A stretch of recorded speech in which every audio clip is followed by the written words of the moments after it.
Welcome everyone to this evening's virtual event with Claire Oshetsky in conversation with Rachel Yoder. My name is Holly Vorsanger and I'm the events assistant here at Bookshop Santa Cruz, where I'm broadcasting live. And here at Bookshop Santa Cruz, we want to recognize the complicated and ever-changing context that we are all tuning in from, both in our local and global communities. The last 2 years have been tumultuous, to say the least, and we have tried our best to uphold our values as an independent bookstore, as well as to show up for our customers, our employees, and the general Santa Cruz community. We see these talks as a way to deepen and refresh in order to return to the vital work that is before us. We hope you find both refuge and inspiration here. We truly would not be able to put on these events without your loyal support, and for that we thank you so much. Tonight, we are thrilled to celebrate the release of CHOUETTE. Claire and Rachel will have a conversation, and then we'll have time for audience questions. Before we get started, a couple of quick housekeeping items. This event is being recorded so that you can rewatch it if you miss anything. The link will be sent to you within 24 hours after the event. We also encourage you to share your thoughts and enthusiasm in the chat down below, as some of you already are. By joining this event, you are agreeing to refrain from engaging in inappropriate behavior and harassment of any kind throughout the course of the event, but I'm sure that won't be an issue. We also have an audience Q&A down at the bottom where you can enter your questions in that tab. You can post your questions throughout as the talk is underway. We'll get to those at the end. Also, I encourage you to buy the book if you haven't already. Buy both of them. We can post that link in the chat to buy it from us. Your purchase supports local jobs and independent culture and shows the publisher that our audience is invested and engaged. So thank you for your purchase. Also, I encourage you to check out our events calendar. Our author events are all virtual, and we have some great stuff coming up, including Rabi Alamuddin and Lucy Corin tomorrow at 7 p.m., and also Ann Patchett this Thursday at 6 p.m. And as always, check back on our website to view our upcoming schedule. So, on to the main attraction.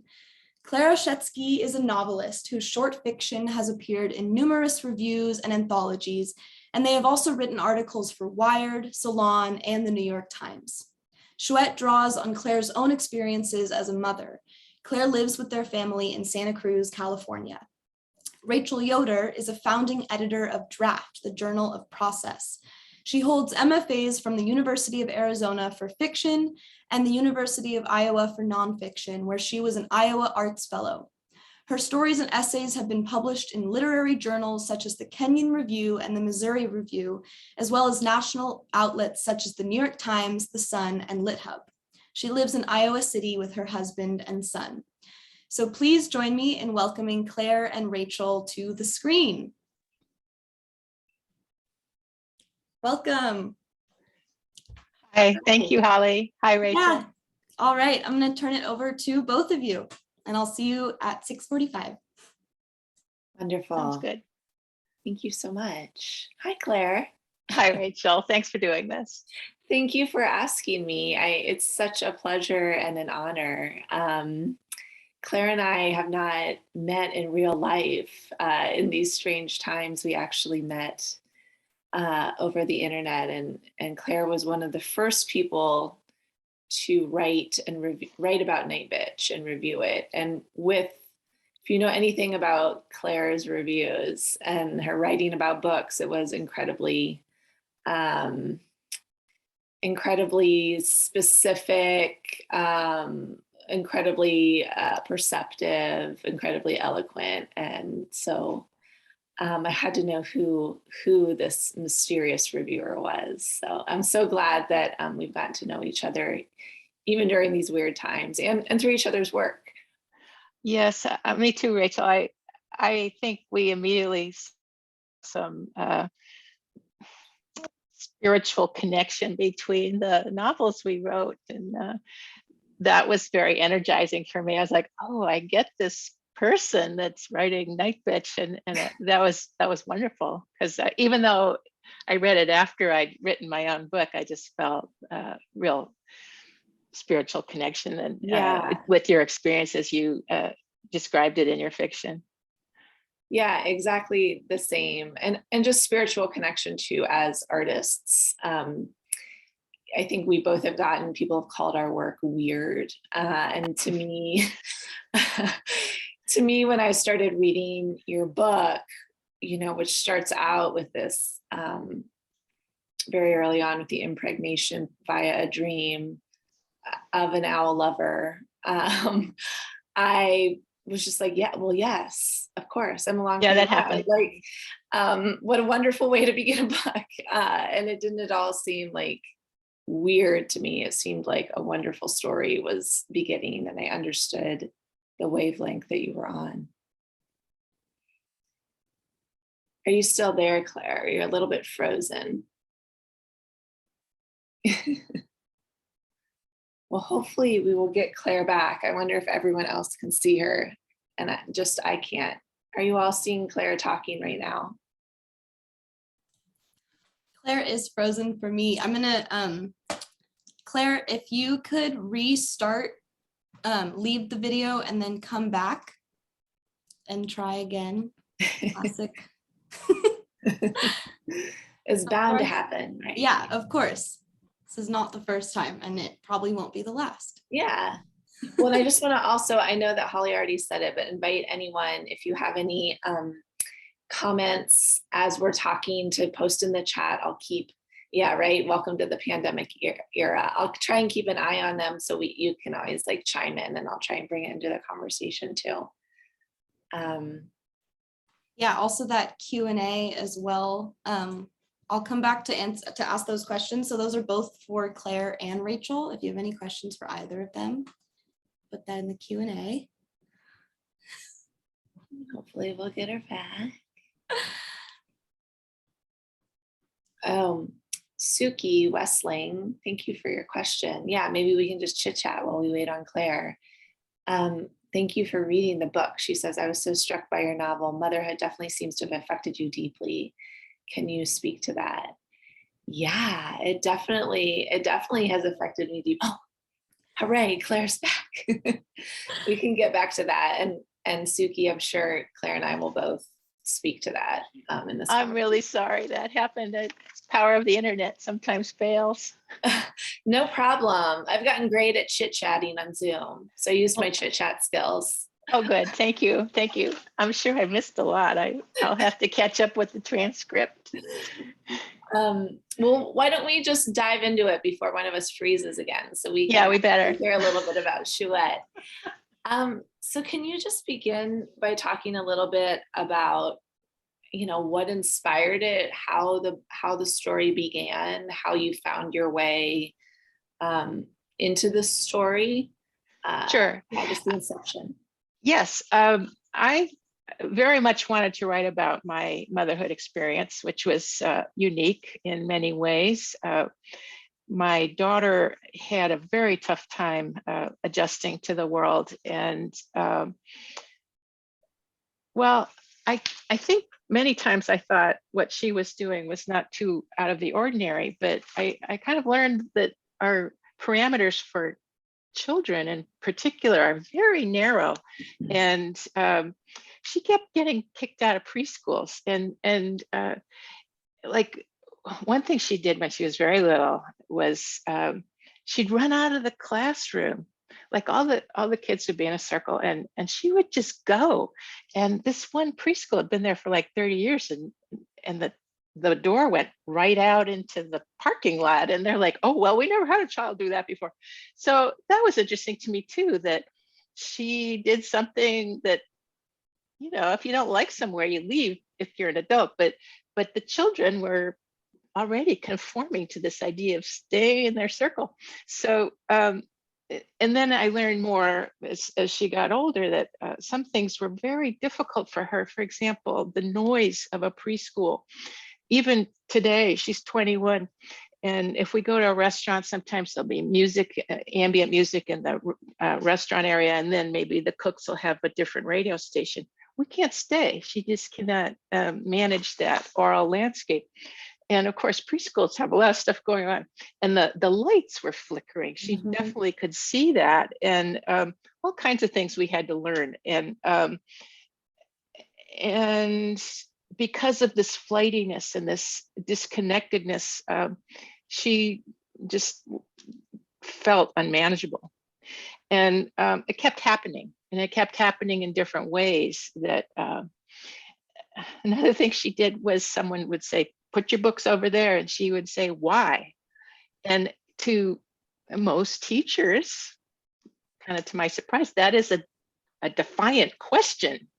So very small things like that. I mean, she did very big things too that were upsetting, but yeah. So it was just like a constant surprise of people calling me and saying, "Come get your child," and we don't know what to do with her.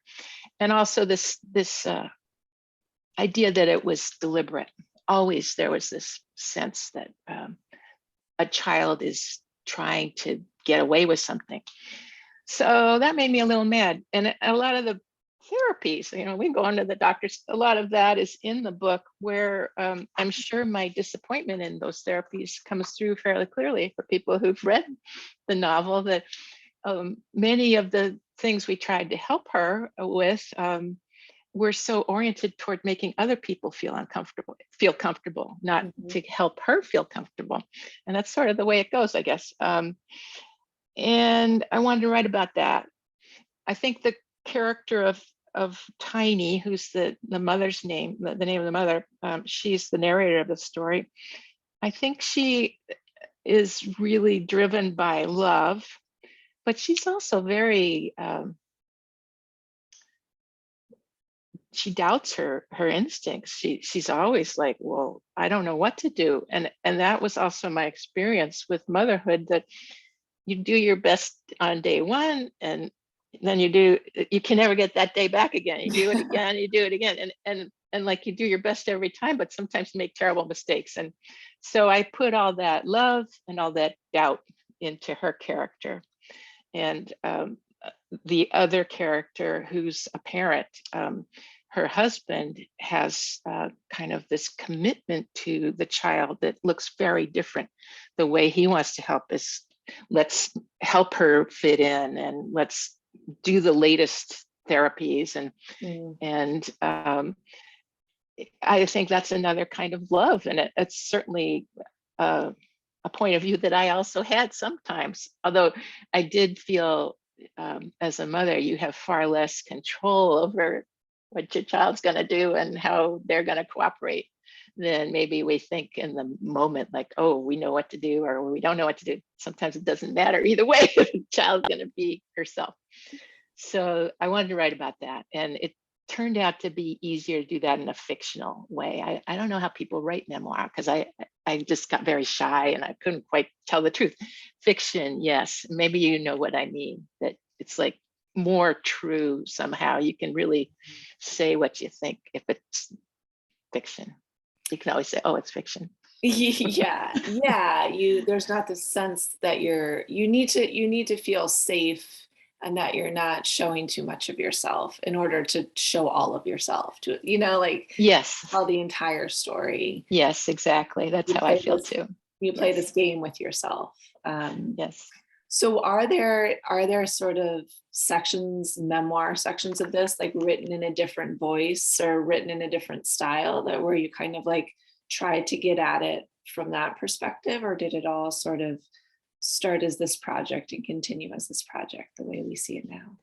Well, there's a scene that's very much my experience and my daughter's experience with the kind of therapy that's called ABA, that I used the term tough love therapy in the book, but it is a very kind of Pavlovian approach, that a child gets rewarded for doing the right thing, and in some cases the opposite of rewarded for doing something wrong. And it's always assuming that the child knows what they're doing or understands what you want them to do, which wasn't the case very often with my daughter. So that scene felt kind of real to me. There's other parts of the book that are from my diary that are just like verbatim. So I'm not sure I want to tell you which ones, but well, for example, my daughter had very early, 18 months, knew the alphabet. before really talking was drawing the alphabet. And Schwett does that in one section that is really from a memoir, like part of my journal of what I wrote, that she would write letters. And I learned later, I was thinking, oh, what a smart kid. But it is also a symptom of autism called hyperlexia. So a lot of things that she's very good at can also be a disability in another context. And I think I wanted to say that, like with this owl baby, well, a lot of what she can do is amazing, but not in preschool necessarily, that you want to be attacking the chicks or destroying the property. No. So, but Chouette, I did want that character, that child, to be perfect if the environment was perfect for her. So she's her perfect self. Yeah, and I think, I mean, what you were saying earlier too about the experiences of childhood, right, and of space, and of like, why can't I leave the room and go out the door, right? And it seems like the mother character in this book is really trying to hold the space for this experience of childhood that her child is having. And it's not only an experience of childhood, but it's this sort of like, also, the intensified experience of childhood, right? And she's trying to say, no, there's like space for you to exist in this childhood, which I think adults so often forget about kids, that they're kind of living in a different world than we are, where like spaces have emotional valences, right? And like you walk into a room and it makes you feel a certain way, like everything is just right there. My son was reminding me about this because he's getting his his second COVID shot. And he said, I'm afraid of the shot, but like, I don't like the building. And let me tell you why I don't like the building. And like, it's too clean inside. And it shouldn't make me feel sad, but it makes me feel really horrible how clean it is. And I was like, oh, yes, yes, yes. Like mothers are there to, and the mother of the book, I think, that's like this great love that she gives Chouette, is she's saying, no, like I'm going to hold this space for you to exist in all of your difference, right? And the people around her don't necessarily always understand that tactic. They don't understand that love. I love that your son could express it that way. That's so wonderful. Yeah, that is true. I do think it was important for me to make Tiny a very imperfect mother. That's what she's trying to do, right? But at times she makes mistakes. She makes terrible mistakes. In one portion of the novel, Chouette is injured, and it's because the mom was possibly too receptive to making everything the way she thought her child should behave, or the environment that her child should have. And I really tried to make it that she's not like a know-it-all mom or the perfect mom, that she is really struggling because she has a nonverbal child in this case, for the most part. And she just has to feel her way. And in some cases she makes mistakes. And I wanted to leave room for the father's point of view to make sense. I mean, sure. He has his point of view, and he's definitely coming from a point of view of privilege, right? That well, if you were just like me, then you'd be fine, little girl. And but he loves her. He's doing his best in his own funny way. And of course, as a mother, I very much wanted to find ways to make my child fit better and have a more full life. So that's part of it too. Yeah, absolutely. I remember the moment after the treatment, the surgery, when Schwett then speaks to the mother, and it's this uncanny sort of, oh, like, is this good? Is this bad? What's happened? Is this going to last?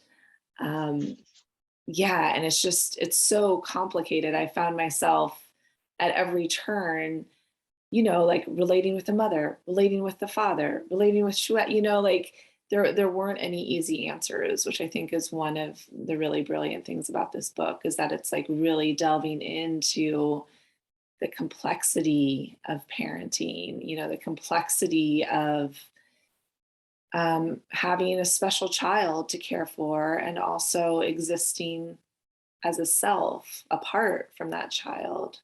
Um, The way she speaks, I guess, is kind of chilling, but it's also how I felt. A lot of the therapies were constructed that children with autism in particular learn these sort of robotic answers, like, oh, when you go to a store, you smile at the clerk and practice smiling, and it's sort of a like a script, or yeah, like a learning how to repeat performance. things. And of course, people who are not autistic, they just naturally do these things. But a lot of therapy for autistic children is learning how to do those things in a kind of um, artificial way. It's not an expressive feeling that autistic children want to look you in the eye. In fact, it's often the opposite, and it makes them very uncomfortable. But a lot of the therapies are like, okay, learn how to do what everyone else does. And Right. so that's part of what comes through, I hope, in the book, that it is a little bit performative and artificial. A lot of what makes us a culture is learning how to do those things more easily. Yeah. Yes. And I would also like to talk a little bit or a lot about the music of your book, because I think that also has to do um, with with everything, with autism, with communication, with society. So the main character, Tiny, gives up her career as a classical cellist to parent her owl baby. So can you talk a little bit about the role music plays not only in her psyche, but within the psyche of the book? I also noticed at the end there's this wonderful postscript where you list all the music that is playing in characters' minds throughout the book, which I would love that audio book. I would die to listen to an audiobook that also has the music tracks playing at the right moments, because I'm sure it would like just give me more information about how to exist in the scene, in the moment that the music is attached to. And that's so interesting to me. So maybe talking a little bit, wherever you want to begin, about the postscript, or just about sort of how you were thinking about music functioning and figuring into this book. Well, starting at a technical level, one way our books are alike is that both mothers are artists. And we both chose to not make them writers. So, Yeah. so it's a little adjacent to our experience, right? But still, I feel this truth that the creative qualities of motherhood, well, there's like a contradiction there between being creative and being a stable parent who is attending to a child. That's, I guess that can be creative, but it's not quite the same. So I made her a musician. Another reason I did so is because my daughter is a musician, and she informed me a great deal. A lot of what I know about music is because of her, either because I wanted her to know more about music. It was really her first language. She like went to the piano and started doing interesting things before she could speak. And so I I learned more about music to be a good parent to her. And then she's brought so much richness about music to me. She's kind of an autodidact sponge about music. And so a lot of the pieces in it I know because she introduced them to me. And there's kind of some subliminal, or maybe almost like an Easter eggy kind of thing I did with the music, where it's a message for me about like a time when I was introduced to the music from my daughter. So there's like that, but also I think I think I relate to music and to writing a little different from people who are not autistic, because I think a lot about the sound even before the sense. And so, sometimes I'm quite aware that when I read, I'm hearing something and finding a different meaning from what other people do. And talking online with my friends, I've really noticed that there's some real differences. And I think that has to do with being autistic. For instance, there's I'm gonna show a book. Holly, I didn't tell you I was going to do this, but this book, Autistic Disturbances, by Julia Mille Rodas, talks about how autistic people use language, and where the sound sense can be more important sometimes than the dictionary meaning. So when I made this character think in music, I was thinking about that. She's got kind of a melodic way of speaking too, where she'll repeat words, like she'll say busy, busy instead of busy, or yabber, yabber. I don't know what one yabber means, but she has this sort of melodic way of speaking that I did quite deliberately. The music itself refers to the story, sometimes very explicitly. Like there's a scene where Schwett is hunting down snakes in her kitchen, and her mom thinks about the death scene of Carmen right at the end when Don Carlos kills Carmen, and so there's some that are just sort of silly like that, but I had a lot of fun with it. Yeah. I don't know if I answered your question, Rachel. No, I think you did. I think you did. I just started thinking about so many things, because I mean, what you're saying about how language and its sounds can add meaning to the like intellectual meaning that we attach to words really resonates. I mean, we start getting into the realm of poetry, which I think your book is quite poetic. And perhaps, that's part of it, because you are so attuned to the sound and the rhythm and the balance of your sentences, which each were a perfect line of a song. And I also, that's kind of how my writing happens too, is it's sort of, if it's not singing, if it's not playing, if the music isn't playing, then I know it's not working.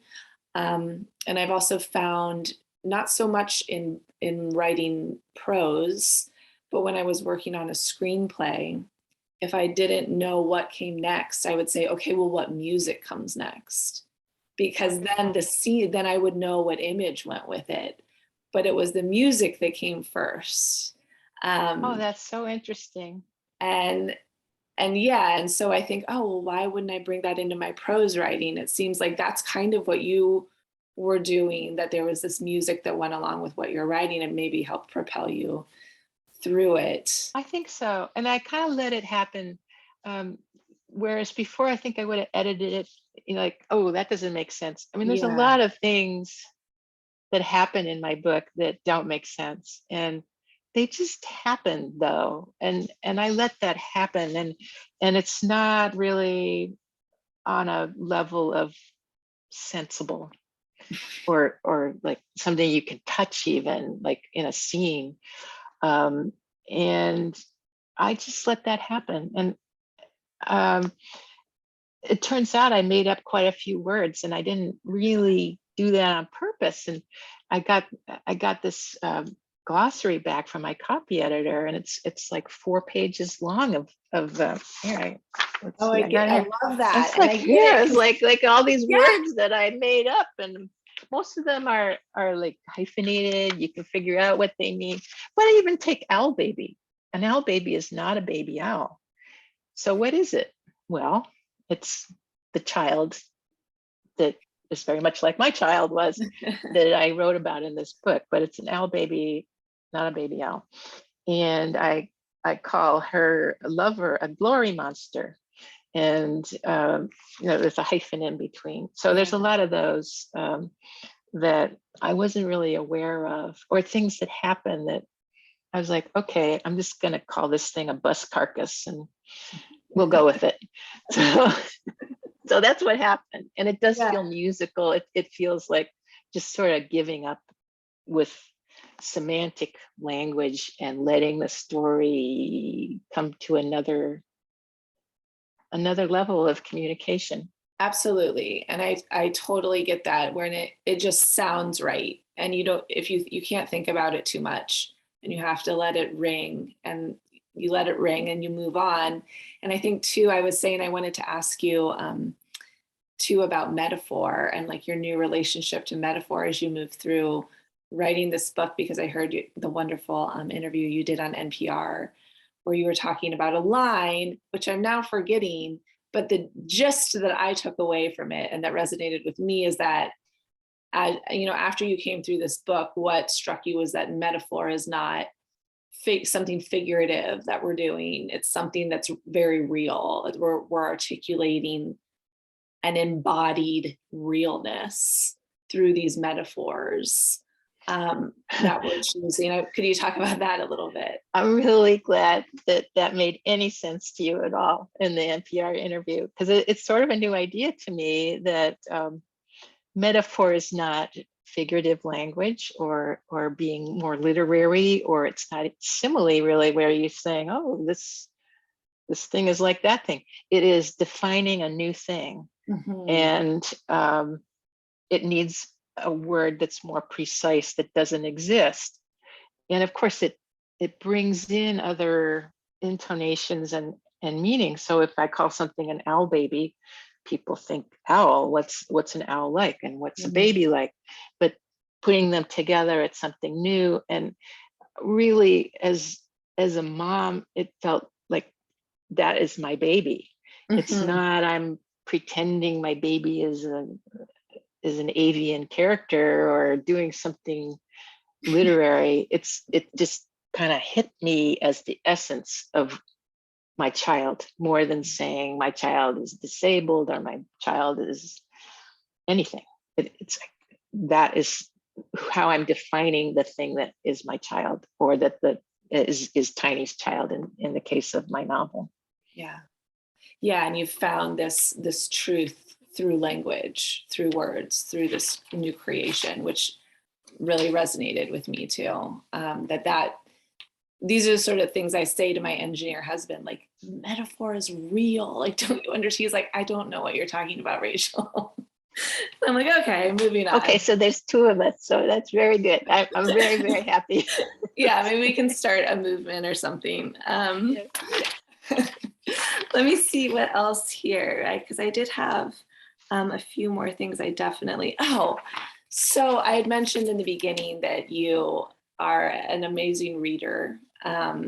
You're obviously so well read, and I see your reviews online, which are always so generous and eloquent, and always like give me a new perspective that I hadn't seen on a book. So can you talk a little bit about what your reading practice is like, and how that has informed your writing life and your writing practice? Sure.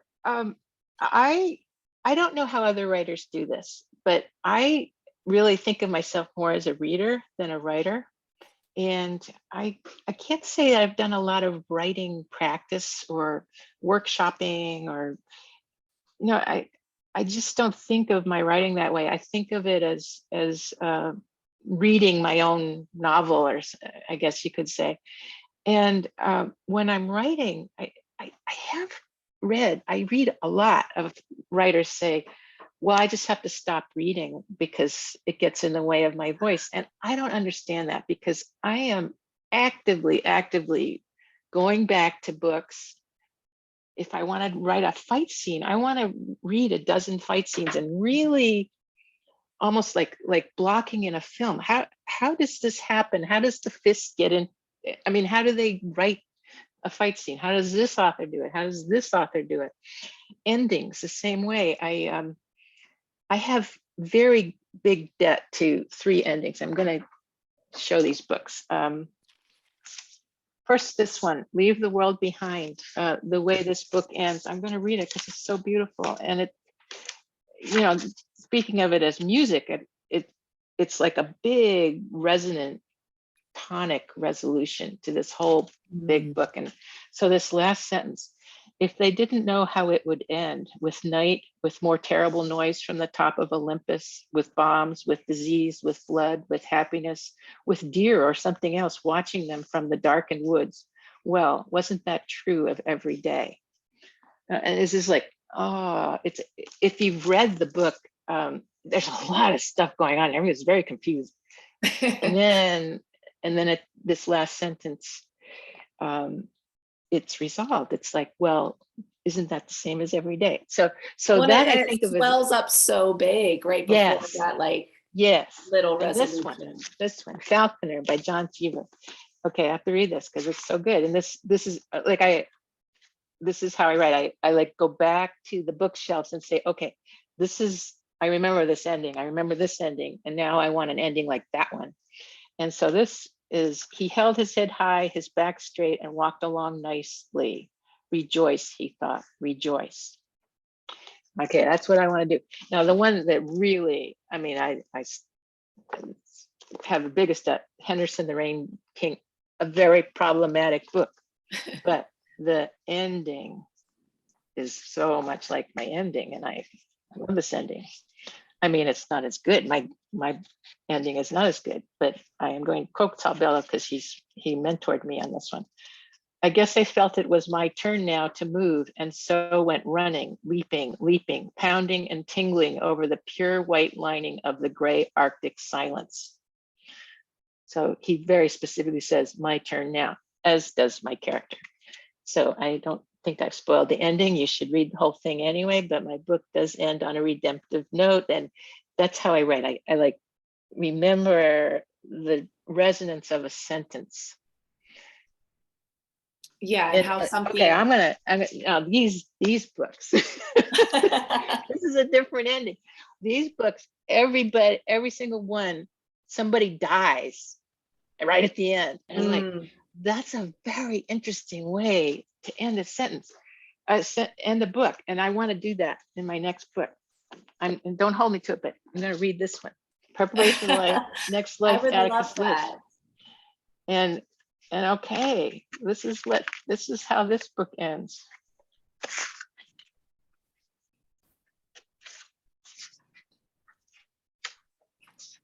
Okay. No, I love that you have all of these references, and I think it would serve writers well to work more this way. And I don't know if it's weird, but listen, I don't think it's so weird at all. Somebody's dying, and this was like 5 minutes later, his temperature had dropped to 96 degrees and continued to cool throughout the night until it was the same temperature as the gravel beneath his body. That's a different kind of ending. Anyway, there's a lot of books that end with someone dying in the last sentence, and there's a Joyce Carol Oates, the one about Kennedy. Was that called Blackwater? The book is like that last sentence is a page and a half. It's so beautiful, and then she dies. And then she dies. What a way! Yeah. I think I would have to say that some of the best stories I've written are where I've gone back and looked at, okay, how does Joyce Carol Oates make it real creepy with Arthur Friend? Is that his name? in so much water so close to home, like how does he like get in the house? Like I need to see how Yeah. someone like Yes. logistically did it, and like Yes. what the sentences looked like, and then like, Yes. oh, okay, I can do that. And I think when I was back in school, I did that more. And for some reason, Night Bitch was just like, I just thought I just was like off in the wild blue yonder, like writing a book, not referring to anything, but it's like, yeah, it's a beautiful, wonderful strategy. I'm wondering, since it's 8:40, Holly, are you okay if we start taking some questions, because people have a lot of questions for Claire, and I think they're really wonderful. Yeah. Okay. Totally. I'm glad that you said that. They also have some questions for you. So oh, cool. Let's jump in. This has been super fun, and I've just been really enjoying this. I feel like we need to talk about the book more. I'm like, let's talk about metaphors. Okay, let's dive in then. All right. Oh gosh, where should we start? Sarah says, Claire, how long did it take you to write the book? Is the published book very similar or not to the first draft? I like this question because I can tell you that I wrote a draft that's very close to the final draft in about 4 months, but it took me 9 years to be able to do that, and just like ridiculous amount of very bad writing until I got the voice. And I didn't trust it because I've never written in first person, and I'm kind of skeptical about first person present tense because it seems like everybody's doing it. I was like, oh gosh, this is kind of how the book wants to be written, and I tried it and it worked. The editorial process was incredible. I worked with both my agent and my editors at Echo and at Virago, and I don't know if this is unusual. I just don't really know other writers' experiences, but my editor at Echo actually suggested whole scenes. Like, what if you put in some stuff about her quartet? So there's 2 whole scenes that I didn't have in the original book, that I love them, but I just hadn't written them, and I so it changed that way. And then the ending, I wrote multiple endings, and Rachel, I talked a little earlier about letting go and just letting wild stuff happen, and that's what happened, like through these iterative changes in the ending, that it became more surreal, but also closer to what I wanted to say. And that was a process that I went through with my agent and with my editors to just make it better. And what a great experience to work with people who are careful readers, and really, I love the book more because of these scenes being in it. Thank you. All right. We've got a question from the chat for you, Rachel. Suki says, hi, Rachel. I was so struck by your novel. Motherhood seemed to affect you deeply. Can you speak to that? Yes, I can. I feel like, and hopefully Claire will speak to it too. How can motherhood not affect you deeply? It was really sort of, maybe I've said this to Claire too, maybe I'm just a late bloomer, like I published my first book when I was in my 40s. And I feel like it wasn't really until I had a child that I really fully grew up, and sort of was pulled kicking and screaming into the land of adults. And so, yeah, I mean, it was a really big turning point for me, in that I also had a pretty strong fantasy about what modern family life would look like and modern motherhood, that immediately was blown apart. And then I didn't have another image for what to do or what it would look like. I didn't know how to do it. I hadn't thought of a story to make it go. And so I was just living a story, and I didn't know how it went. And so writing for me is trying to make sense of what I can't understand and what I'm in the middle of. So after 2 years of not writing in early motherhood, after, pretty much writing my entire adult life before that, on a fairly consistent basis, after those 2 years of silence, then I started writing Night Witch to kind of figure out what motherhood was, and how I was going to be a mother. And I mean, I already was, but how I was going to be a mother and a self, and to just sort of look at a lot of the questions that were up in my life and a lot of tensions that were up in my life.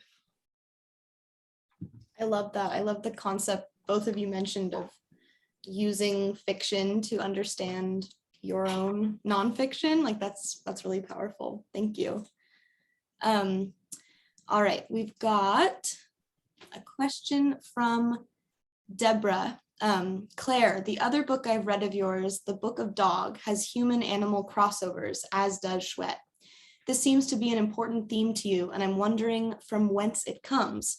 Early reading, lifelong play and pretending. Well,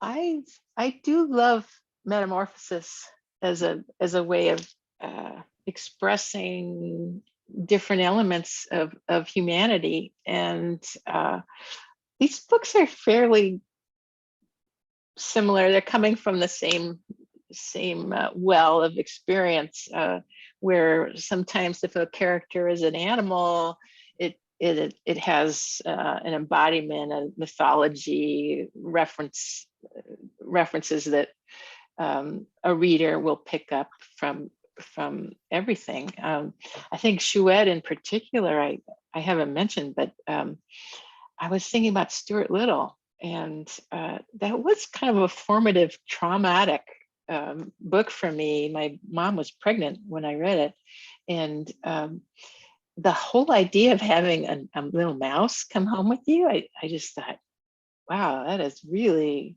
awful. And the mom is kind of passive aggressively cruel to her child. She doesn't get rid of her cat, for example, and makes him go down a drain to get a wedding ring. And so I don't think she likes him very well, but she's sort of out of the picture. It's a man's world, even if you're a mouse.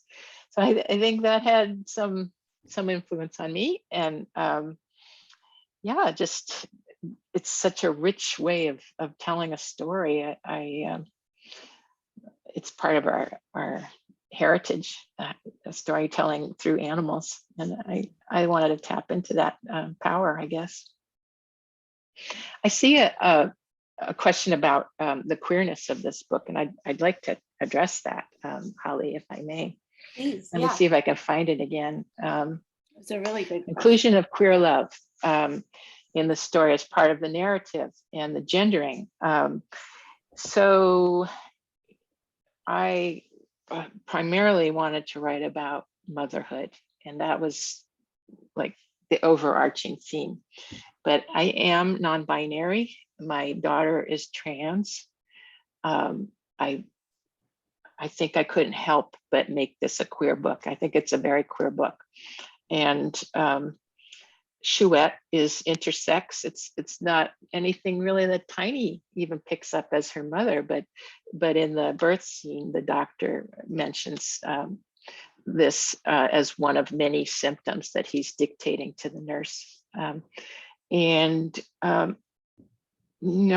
kind of made Tiny unaware of gender on purpose, that she's kind of trapped in this heteronormative conforming world and thinks that's where she wants to be.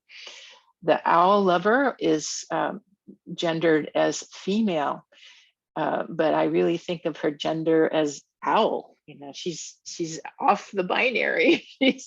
she's a monster, and she's very powerful.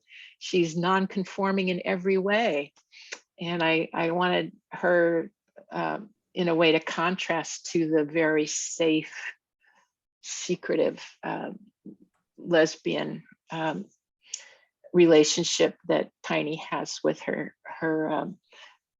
brother-in-law's wife. That it's like really almost like she's being fetishized by this other woman, and that's all she can be in the world of suburbia. She can't really be her whole glorious queer self. But she kind of chooses that. She chooses to mask or to try to fit in during the book, much to her pain and despair. I think she would have been better off flying away with her owl lover. So those things are in there and are very important to me. And I don't know what else to say about it, except I'm glad people have picked those things up and talked about them in some other reviews I've read. And can I just add to that too, that with this character, with Schwett, with the owl baby, the intersex owl baby, right? That is, I think you just said, like this monstrous little baby is so other, but is so like beloved, like this, it's like a beloved other. And I think that is such, for me, was like a really important aspect of the book, right? To show a mother like loving this like monstrous little baby was it was really striking. And like the baby was so visceral to me. I could and what it did was so visceral, and how it interacted with the mother was so visceral. And I just loved like that, the feeling I got reading the story of her mothering the owl baby. So for what that's worth. Good. Thank you. Good. Thank you. I've got a question for both of you from Suki. Suki asks, what is the role of violence in your novels? And then goes on to, I'm not sure, I think I'm going to omit the spoilers in the question, but how do you feel that violence can be used by the novelist for both of you? Do you want to go first? Oh, the role of violence. That's a great question. I guess I was interested in the image.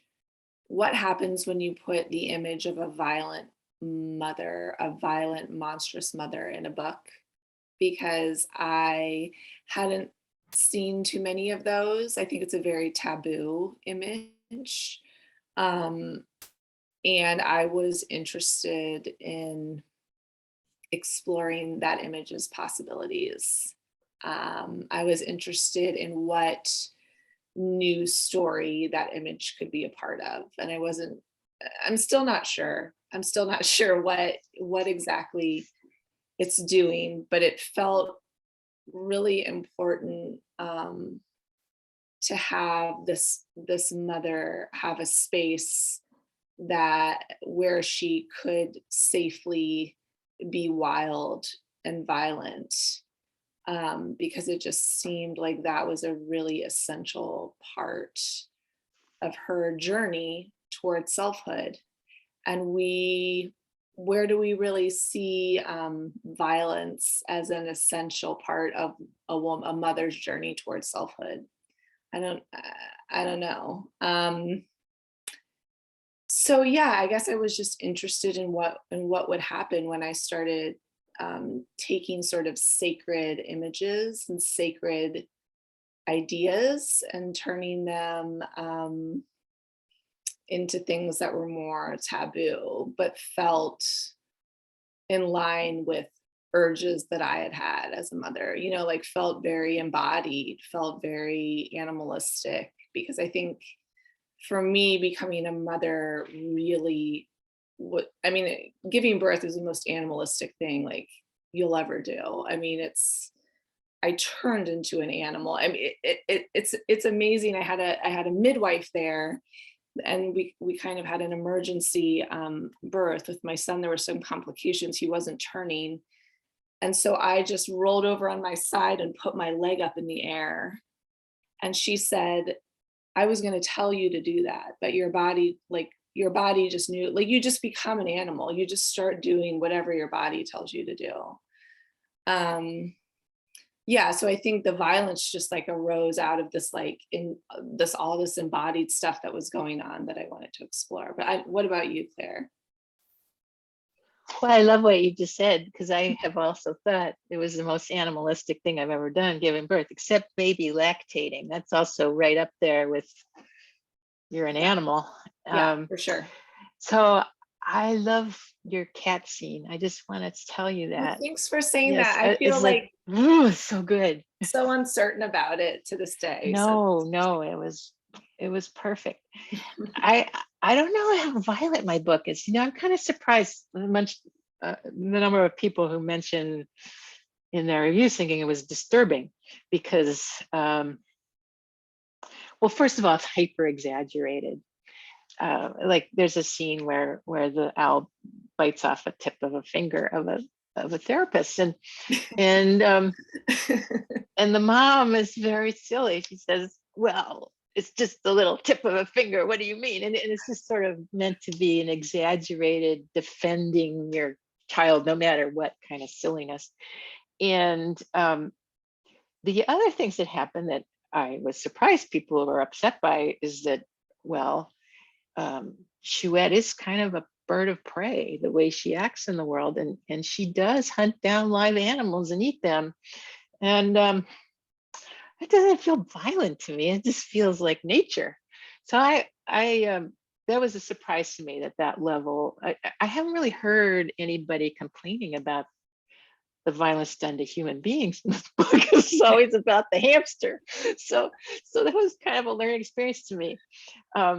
Yeah, especially if you name the pet, it seems like people identify, and I guess that's related to motherhood, that the tiny things should be held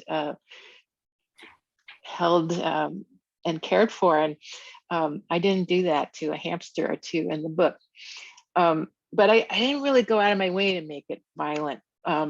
There were some inevitable violences that happened just because of the story. It's a story of a very uncivilized child trying to make her feral way in the world, and so there are some bits. Yeah, I think it's different from you, because I see Night Bitch expressing a rage, and it's righteous violence, and I didn't feel that in my book. I just felt like, well, that's what happens when you're a bird of prey. Yeah, same. I would never describe your book as violent, but I guess there is some sort of natural violence in it. Some stuff happens, yeah. Yeah. Some rodents die, etc. Yeah. Thank you both. I think we have time for 2 more questions. So we've got one from David. Claire, aside from the theme and narrative about Tiny and Schwett, your writing has an unusual style. Can you tell us a bit about why you chose this spare, telegraphic, vivid approach? I don't think I can answer that, Holly, because it's not like I chose it. It's how the book wrote itself. And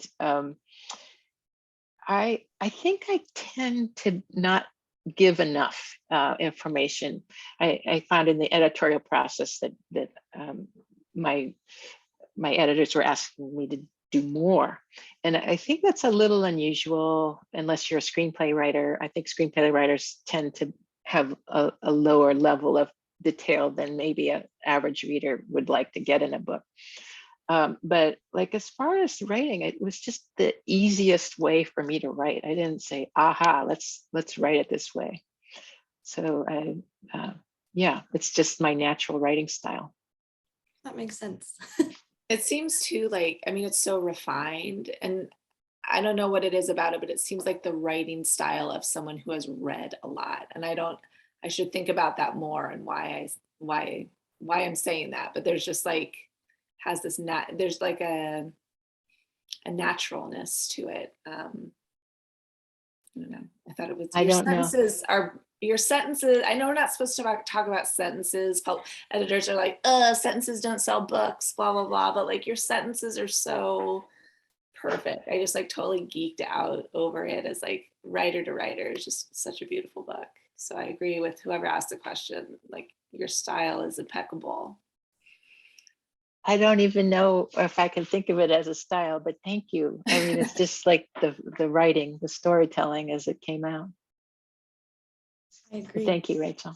All right, I've got one more short question before we unfortunately have to wrap up. We've got an anonymous question that says, I see that you've published 3 novels under 3 different names. Can you explain that? It's an unusual choice, especially in these days when everyone wants attention for what they do.